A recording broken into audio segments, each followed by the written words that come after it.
For over a decade, the Iron Dome's reassuring booms became the soundtrack of safety for millions of Israelis, echoing through city streets and countryside alike. Each interception was a moment of collective relief, a reminder that danger could be held at bay. This high-tech shield intercepted thousands of rockets, earning a reputation for near-magical protection and becoming a powerful symbol of national pride. The Iron Dome was more than just a machine. It was a guardian, standing watch over homes, schools, and daily life. News footage of its interceptors lighting up the night sky turned the Iron Dome into a global icon of air defense. Around the world, people marveled at its precision and effectiveness, and it became a subject of fascination and study for military experts everywhere. Its success allowed Israel to manage conflicts without immediate large-scale invasions, providing breathing room for diplomacy and giving leaders precious time to negotiate ceasefires. The Iron Dome changed the rhythm of war and peace in the region. The system's reliability shaped public perception. Failure on a massive scale seemed unthinkable.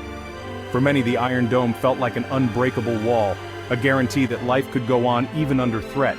Yet, military planners knew the Iron Dome was designed for a specific threat: slow, short-range rockets from groups like Hamas.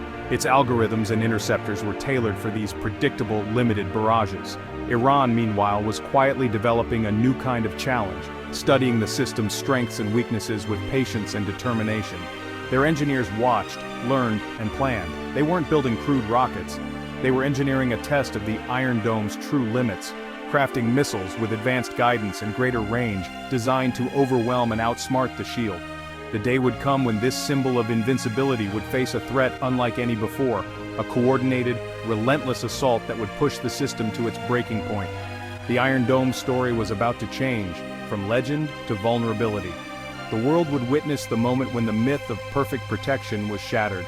The world would soon see what happens when a shield meets a storm it was never built to withstand, and the consequences would ripple far beyond Israel's borders. This is the story of how the Iron Dome was finally breached, a turning point in the history of modern warfare and missile defense. The Iron Dome isn't a single shield, standing alone in the sky, but a sophisticated network of mobile batteries, each one strategically placed to protect key areas and vital infrastructure across Israel. Each battery is made up of three essential parts. First, a powerful radar system that constantly scans the sky to detect incoming threats. Then, a control unit that rapidly analyzes the data and decides if the detected objects are dangerous enough to warrant a response. And finally, a missile launcher that stands ready to fire Tamir interceptors at a moment's notice. When a rocket is launched, the radar instantly tracks its path, calculating its speed and predicting exactly where it will land. If the rocket is headed toward a populated area or critical site, the system automatically fires an interceptor to destroy it in midair. But if the rocket is projected to land in an open field or uninhabited area, the system conserves its resources and lets it fall harmlessly. The Tamir missile explodes near the incoming rocket, shredding it midair and preventing devastation on the ground. This entire process, from detection to interception, happens in just seconds, a true marvel of modern engineering and automation. The Iron Dome was originally built to handle predictable, unsophisticated rockets fired from Gaza, which followed simple trajectories and posed a constant threat to civilians. Its efficiency and selectivity made it both highly effective and cost-conscious, saving lives while minimizing unnecessary launches. But as the world watched, Iran's military planners were quietly designing a new kind of threat, one that would push this elegant system to its absolute breaking point. The Iron Dome's greatest test would come not from the threats it was built to stop, but from those it never expected: massive barrages and advanced missiles. The next attack would demand more than just speed and precision. It would require a new kind of defense, one that could adapt to evolving dangers. The question now was clear: could the Iron Dome adapt in time to face this new era of warfare? Or would it finally be outmatched by a smarter, faster, and more relentless enemy than ever before? The Iron Dome is just one layer in Israel's multi-tiered air defense. Think of it as a series of nets, each catching different threats. Iron Dome handles short-range rockets and mortars, fast, frequent, and close to home.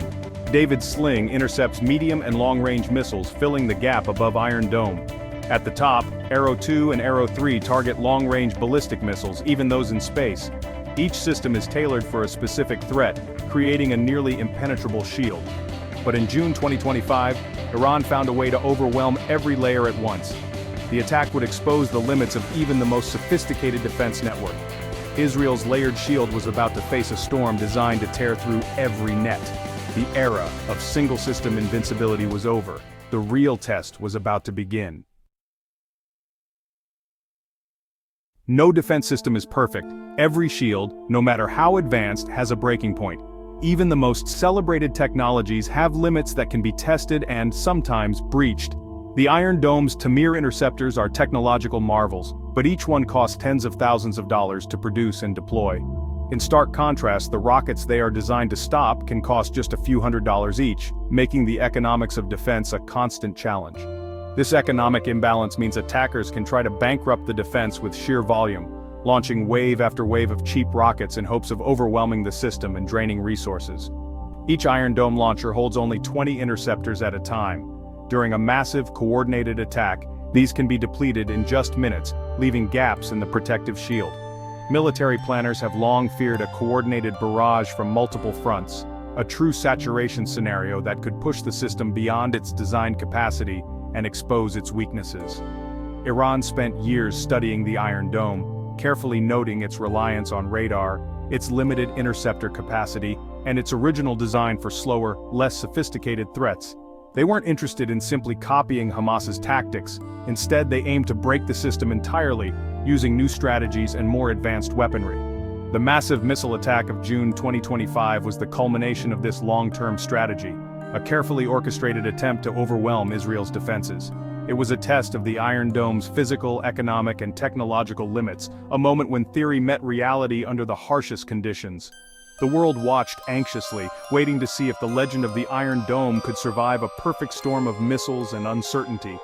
For the first time, the Iron Dome's vulnerabilities were about to be exposed on a global stage, with every failure broadcast in real time.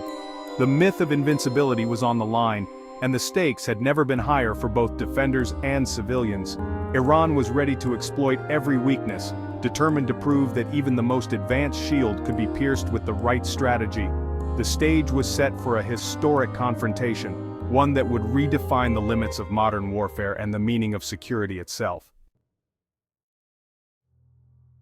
On June 15, 2025, Iran launched a meticulously coordinated saturation attack. The first wave swarms of slow-moving drones designed to trigger Israel's defenses and deplete interceptors. These drones were bait, forcing Iron Dome and David's Sling to waste valuable missiles. As defenses engaged the drones, a second wave of over 500 ballistic and cruise missiles followed. These faster, deadlier weapons targeted military bases, airports, and major cities. The sheer volume overwhelmed radar operators and automated systems. In some areas, Iron Dome batteries fired all their interceptors in under a minute, then stood empty as more missiles rained down. Even the Arrow system, built for long-range threats, was stretched to its limits. For the first time, Israel's layered defense was breached on a significant scale. Dozens of missiles slipped through, proving that brute force and clever timing could defeat even the most advanced shield. The saturation strategy worked, not by outsmarting the system but by overwhelming it. The Iron Dome's greatest challenge had arrived.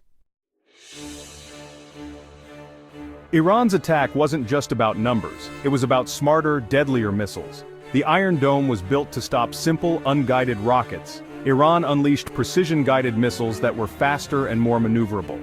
Missiles like the Fateh and Zulfiqar families traveled at several times the speed of sound and could adjust their paths mid-flight. This maneuverability made them far harder to intercept. Iran mixed ballistic missiles which fly high with cruise missiles which skim low, confusing Israel's radars. The defense network had to track multiple threat profiles at once, stretching every layer to the breaking point. Algorithms optimized for simple threats struggled with this new complexity. The Iron Dome was like a tennis player suddenly facing curveballs and spirals. Its skills no longer matched the challenge. The result? Dozens of advanced missiles evaded interception and struck their targets. The attack proved that speed, maneuverability, and variety could defeat even the best prepared defenses. The Iron Dome was outmatched by a new generation of weapons. The rules of the game had changed. Israel's shield was no longer enough. Iran added another layer of deception, decoy drones and missiles mixed with real threats. These fakes forced Israel's defenses to waste interceptors and created chaos on radar screens. The system had to gamble, shoot at a decoy and waste a missile, or ignore a real threat, and risk disaster. Reports suggest Iran also used electronic warfare, jamming radar and communications to blind the defense network.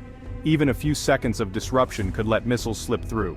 This digital assault attacked the brain of Israel's defenses, not just the shield. The future of warfare was here.